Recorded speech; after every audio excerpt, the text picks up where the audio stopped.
If the US moves forward with a Bitcoin reserve, other countries will too. Whether they do or not, other countries will. Mm-hmm. And it's going to kick off a cycle where some people are selling right now and everybody's going to be buying. If people are holding in self-custody, where does the Bitcoin come from? And there's a whole bunch of Bitcoiners that aren't going to sell at any price. If you're trying to, just imagine you're a financial institution and you've always been able to short long and short a system and get bailed out. What about when you try to short something, you can't buy it back in at a price? Like, what does this do to some of the institutions that might naked short? As more institutions rush to acquire Bitcoin, its limited supply could drive prices to unprecedented highs. Jeff Booth, entrepreneur and author, warns that shorting Bitcoin is a dangerous game. You might not be able to buy it back at any price. Unlike traditional assets, Bitcoin cannot be manipulated. With a fixed, finite supply and growing demand, Bitcoin is solidifying its role as a reserve asset. Booth cautions that betting against it isn't just risky, it could lead to financial disaster. Stay tuned until the end of the video for his insights on Bitcoin's future in the global economy.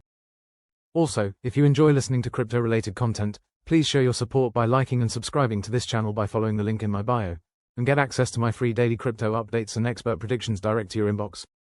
Each newsletter contains on-chain data, forecasts and expert predictions. It only takes a moment to sign up and you can always change your mind later.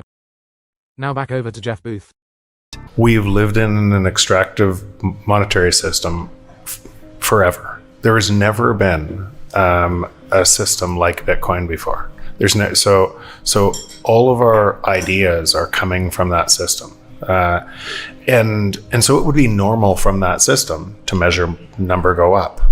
But just and think through this at a first principles level. If you are saying number go up, you are actually part of the centralizing system. The natural state of the free market is deflation. We've always a credit-based system cannot allow deflation. Fair? Yeah. That's okay. Fair. So both those statements are true. So the credit-based system is based on a piece of paper that everybody's measuring the world and thinking the piece of paper is solvent, right? And that money is lent into existence. So even if you just paid back all the debt, there'd be no money left, right? Yeah. So it makes your head kind of scratch, right? So that system requires inflation. Requiring inflation is requiring theft in money. Requiring inflation is a centralizing function. So if you're pricing from the system that is requiring inflation, and this natural state of the free market is deflation, then you're part of the centralization of Bitcoin. And I'm not expecting everybody to know this today, tomorrow, anything else, but in time, that's why I just keep saying, if Bitcoin stays decentralized and secure, it actually doesn't matter if you want to price in the piece of paper or not. It doesn't, and a lot of people will trade their Bitcoin for the piece of paper so they can buy it, and they'll get rich in that process, and they'll think they're getting rich, and they'll trade to the piece of paper. But over time, as that centralizes more and more and more, a lot of people won't run nodes. A lot of those people will trust the centralized entities with their Bitcoin because they got rich in it, and it'll centralize further. And if that continues to happen, because these two systems are opposites, mm-hmm. They cannot coexist, right? Without centralization. Yeah. So if they can't coexist without centralization, and you're part of the system centralizing, then at some point, those people will probably trust other actors to hold their Bitcoin, centralized, and they'll get wiped out by the system that is decentralized and secure, bounded by energy. That is a likely outcome down the road sometime from a mindset of people pricing in a fiat instrument, just like they did to gold. Exactly the same thing. Because what would happen? Gold would centralize, and then you would attack gold. So you could argue that these different worlds, right? So it could never scale without fiat, right? If that's what your argument. And fiat needs to be an inflationary system, and it will cheat, right? Humans cheat, right? And if you can control a system that steals from other people a little bit, you will. So that system will continue on that, and it'll break again. In other words, even if you resolve the current balance sheet issue, because Bitcoin went up so much in that, and it looked like your balance sheet was better in that state, it will break again, because the natural state of the free market is deflation, and we should have exponential deflation because productivity is moving exponentially. So that system will break again, even if Bitcoin measured in that system goes to $2 or $3 million or whatever, and then it trades sideways for a long time, and then it breaks again. That system will break again because it's not the natural state of the world, and we've always trusted that. It's actually why we've always gone to war to reset the currency, to blame those other people. And after the war, we set up institutions that shall never forget, and we memorialize all those people, and then we start the process over again. And that is actually the process, that centralizing process that leads it into more centralization and more breaking and more manipulation of markets and misallocation of capital, is the same reason we then divide society and then go to war to reset it.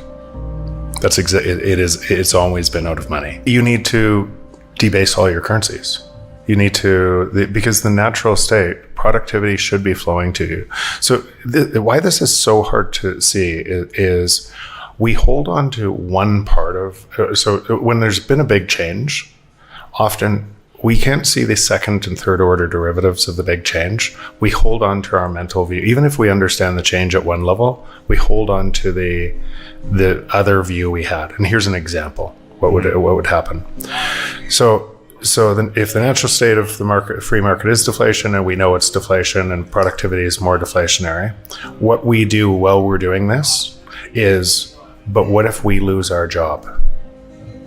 How are we going to survive? Because all prices, we think about the prices being this price and going up, even if we get this, which they won't be these prices. Prices will fall everywhere. And so as you lose your job, or if you lose your job, you don't need the same job to be able to survive, because prices kept falling. That would be the natural state. And there will